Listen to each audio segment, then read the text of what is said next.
15 Kabanata. Ang pagpupulong sa Jerusalem. May mga taong galing sa Judea na pumunta sa Antioch at nagturo sa mga kapatid doon na silang mga hindi Hudyo ay hindi maliligtas kung hindi sila magpapatuli ayon sa kaugaliang itinuro ni Moises. Hindi ito sinang-ayunan ni Pablo at Bernabe at naging mainit ang pagtatalo nila tungkol dito. Kaya nagkaisa ang mga mananampalataya roon na papuntahin sa Jerusalem sina Pablo at Bernabe at ang iba pang mga mananampalataya sa Antioch para makipagkita sa mga apostol at sa mga namumuno sa iglesia tungkol sa bagay na ito. Kaya pinapunta ng iglesia sina Pablo. At nang dumaan sila sa Phoenicia at sa Samaria, ibinalita nila sa mga kapatid na may mga hindi Hudyo na sumampalataya kay Kristo. Nang marinig nila ito, tuwang-tuwa sila. Pagdating ni Pablo sa Jerusalem, tinanggap sila ng iglesia, ng mga apostol at ng mga namumuno sa iglesia. Ibinalita nila ang lahat ng ginawa ng Diyos sa pamamagitan nila. Pero tumayo ang ilang mananampalatayang miyembro ng grupo ng mga Pariseyo at nagsabi, "Kailangang tuliin ang mga hindi Hudyo at utusang sumunod sa kautusan ni Moises." Kaya nagpulong ang mga apostol at ang mga namumuno sa iglesia para pag-usapan ang bagay na ito.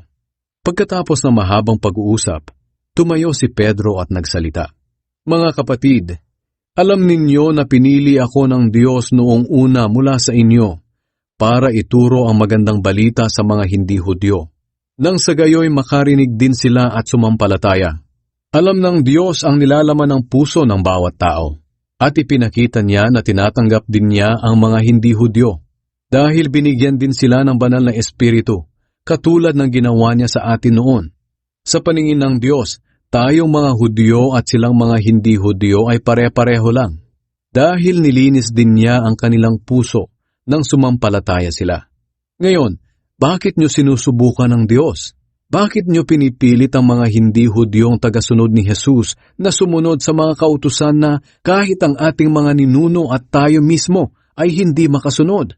Naniniwala tayo na maliligtas tayo sa pamamagitan ng biyaya ng Panginoong Hesukristo at ganito rin naman sa mga hindi Hudyo.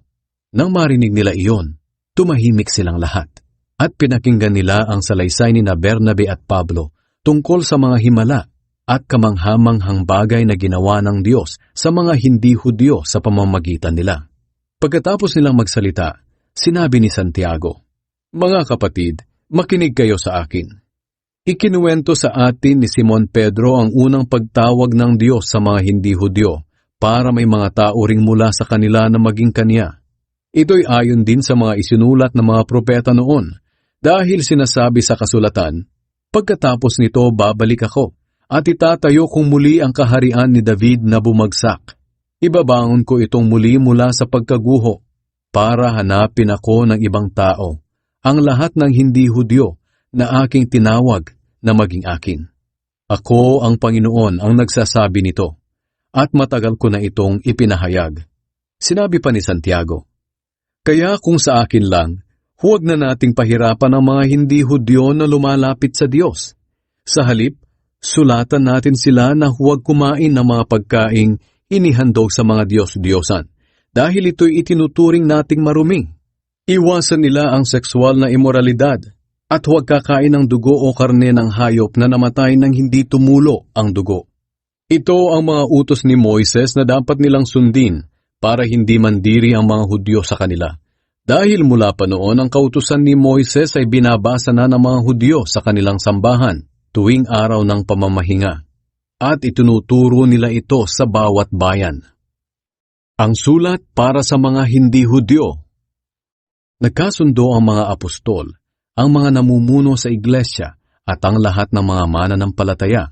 Napipili sila ng mga lalaki mula sa kanilang grupo na ipapadala sa Antioch, kasama ni Pablo at Bernabe. Ang napili nila ay si Judas na tinatawag na Barsabas at si Silas.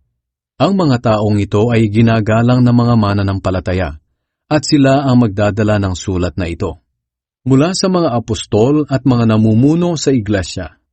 Mahal naming mga kapatid na hindi Hudyo riyan sa Antioch, Syria at Cilicia.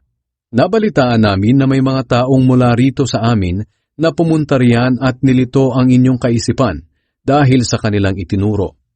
Hindi namin sila inutusan na pumunta riyan at magturo ng ganoon. Kaya nang marinig namin ito, napagkaisahan naming pumili ng mga tao na ipapadala namin sa inyo para sabihin ang mga bagay na aming napagkasunduan. Kasama nila sina Bernabe at Pablo na minamahal nating mga kapatid.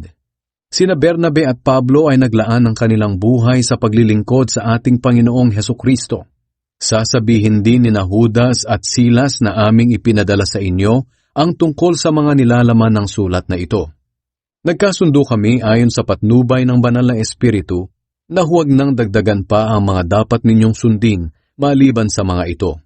Huwag kayong kakain ng mga pagkaing inihandog sa mga Diyos-Diyosan.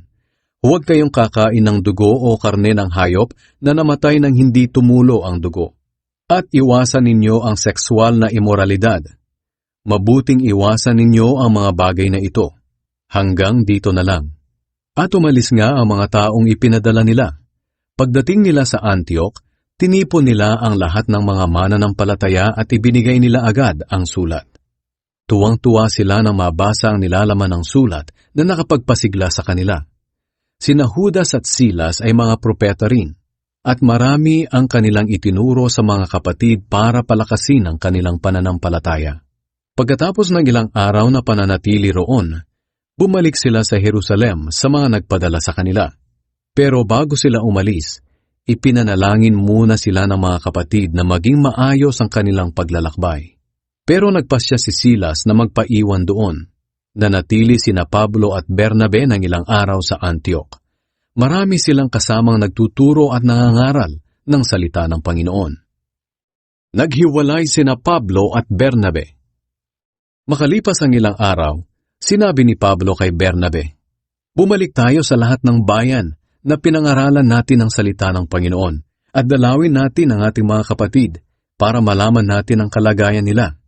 Sumang-ayon si Bernabe pero gusto niyang isama si Juan na tinatawag ding Marcos. Pero ayaw pumayag ni Pablo. Dahil noong una, nakasama nila si Marcos pero iniwan sila nito noong nasa Pamphylia sila. Matindi ang kanilang pagtatalo, kaya naghiwalay sila. Isinama ni Bernabe si Marcos at pumunta sila sa Cyprus. Isinama naman ni Pablo si Silas. Bago sila umalis, ipinanalangin sila ng mga kapatid na tulungan sila ng Panginoon sa kanilang paglalakbay. Pumunta sina Pablo sa Syria at sa Cilicia at pinatatag nila ang mga iglesia roon.